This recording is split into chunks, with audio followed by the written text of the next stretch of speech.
Le rapport sur l'état de l'environnement est un document de haute portée stratégique qui met à disposition de toutes les parties prenantes au niveau national des informations fiables pour des décisions éclairées sur les chemins montueux du développement économique et social. Ce document de référence part des pressions ou forces motrices de changements environnementaux caractérisées par les trajectoires démographiques, climatiques et socio-économiques pour appréhender l'état actuel de l'environnement avant de prédire les évolutions futures. C'est un outil d'aide à la décision. Le rapport sur l'état de l'environnement au Sénégal, qui est le fruit d'un processus participatif et inclusif, permet la production de données et d'informations bien entendu fiables et actualisées sur tout le secteur de développement. Il permet en outre de connaître l'état et les tendances évolutives de l'ensemble des ressources dont la gestion responsable, rationnelle, assurée permet un développement durable d'une nation. La production de ce quatrième rapport sur l'état de l'environnement a suivi une démarche scientifique, rigoureuse. Elle a mobilisé plusieurs compétences, hommes et femmes sous la houlette du Centre de suivi écologique.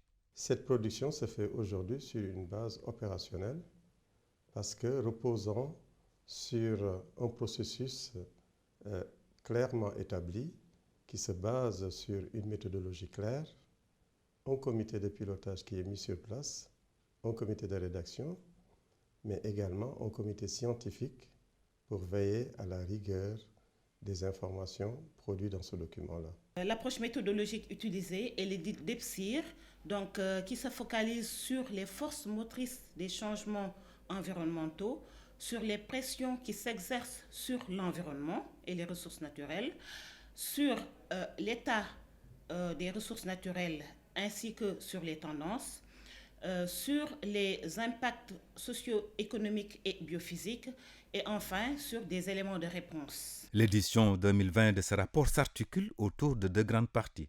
Une première consacrée à l'analyse de l'environnement qui définit son état et ses tendances et une deuxième partie axée sur les perspectives avec des scénarios retenus par le comité interinstitutionnel. Problèmes et solutions sont ainsi consignés dans ce document, ce qui élargit sa contribution au document stratégique de référence au niveau national. Ce rapport traite des questions transversales, mais arrimées aux questions de développement.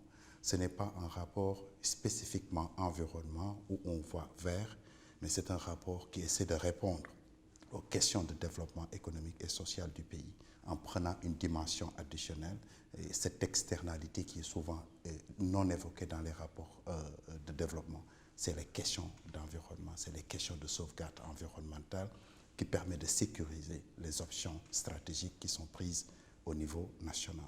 Quand on met en évidence la question des statistiques, la question de l'information, c'est justement parce que tout le développement qu'on est censé planifier doit être basé sur des informations pertinentes.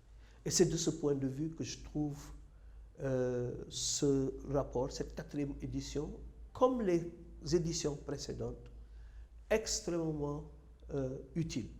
On pourrait être dans une situation où tous les 5 ans, le rapport sur l'état de l'environnement alimente ce référentiel de notre politique économique et sociale, c'est-à-dire le plan Sénégal émergent à travers le plan d'action prioritaire. Donc nous avons là une opportunité de faire de la fertilisation croisée en disposant d'un outil qui, par ces données, ces analyses et ces évidences, permettent d'informer des instruments privilégiés de notre politique économique et sociale. Élaboré dans un contexte d'adoption de la contribution déterminée nationale, le rapport sur l'état de l'environnement souligne un pays vulnérable au changement climatique. Dans le cadre de la CDN, on a eu à faire des études sur des paramètres bien définis pour voir un peu quels seraient, en fonction de l'évolution de ces paramètres-là, quels seraient les impacts sur des secteurs bien définis, sur les écosystèmes, mais également. Et ce qu'on a remarqué, c'est que quel que soit le scénario qui est utilisé, le Sénégal est vulnérable face au changement climatique. Et pour cette quatrième édition, l'accent a été mis sur la gouvernance climatique, notamment en ce qui concerne les modalités de la contribution du plan Sénégal émergent dans son amélioration, ainsi que sur la mise en œuvre des contributions déterminées au niveau national et de l'agenda 2030 des Nations Unies avec les objectifs du développement durable. Le rapport révèle une forte dégradation des terres due à l'érosion hydrique, la salinisation et aux mauvaises pratiques agricoles, entre autres. L'impact sur le PIB est important.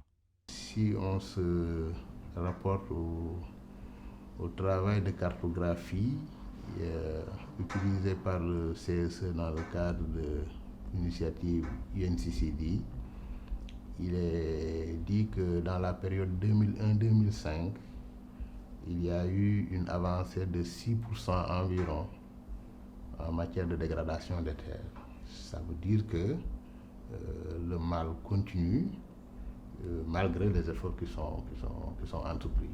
Il va falloir donc essayer de résorber cette question de la dégradation des terres qui a des impacts économiques, sociaux, comme je viens de dire tantôt, accentuer la pauvreté, l'insécurité alimentaire, les conflits.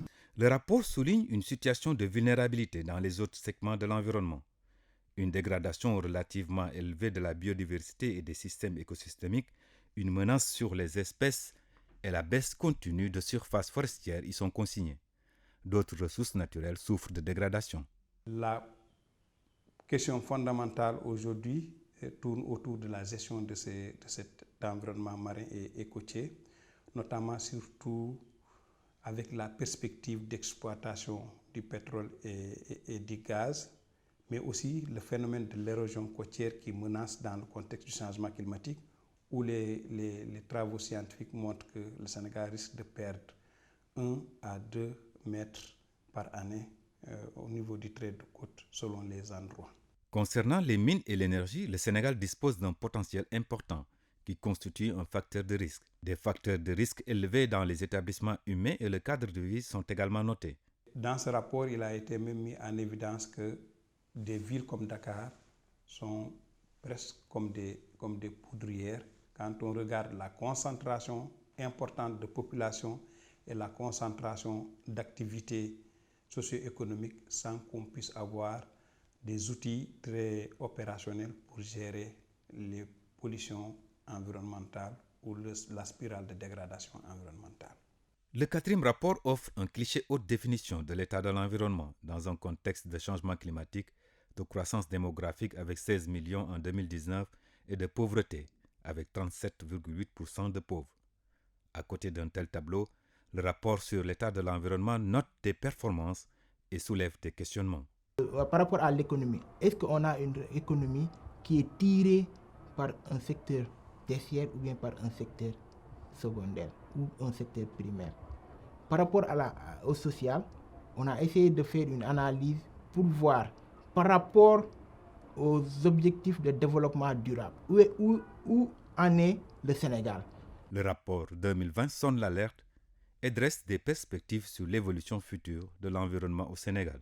Quand on présente l'état de l'environnement au Sénégal, c'est comme une photographie de l'environnement. À partir de cette photographie, nous faisons une planification. Dans la planification, on montre ici la quintessence, c'est-à-dire les différents outils que nous pourrons utiliser pour mieux gérer, c'est-à-dire l'environnement du Sénégal. Avec l'option du Sénégal d'exploiter le gaz, surtout dans le cadre du scénario tendanciel, si des mesures de sauvegarde environnementale et sociale ne sont pas bien mises en place, le pays risque d'évoluer vers un scénario catastrophe où l'environnement va être plus que dégradé qu'aujourd'hui. Après 4 quinquennats de production du RE, la direction du Centre de suivi écologique veut repositionner ce document dans la panoplie de documents stratégiques au niveau national. J'essaierai de motiver mes équipes pour qu'on diversifie les approches de communication par rapport à ce rapport pour toucher le plus grand nombre de personnes. Et c'est le lieu vraiment de féliciter et d'encourager le Centre de suivi écologique pour ce travail remarquable. Et je pense que c'est le moment de changer de fusil d'épaule pour que ce travail remarquable et important, comme je l'ai dit tout à l'heure, soit davantage connu de tous les Sénégalais et de tous les acteurs qui interviennent dans le domaine de l'environnement. Cet exercice nous permet bien sûr d'asseoir un processus de développement écologiquement soutenable, économiquement rentable, socialement équitable et culturellement acceptable, si cher à son Excellence, M. Macky Sall, Président de la République. Document prospectif et stratégique pour la planification de l'utilisation des ressources naturelles et de la gestion des défis environnementaux du Sénégal, le rapport sur l'état de l'environnement 2020 indique une forte démographie aux horizons 2020 et 2050, avec un risque de pression important sur les ressources naturelles. Le rapport sur l'état de l'environnement, un document de référence.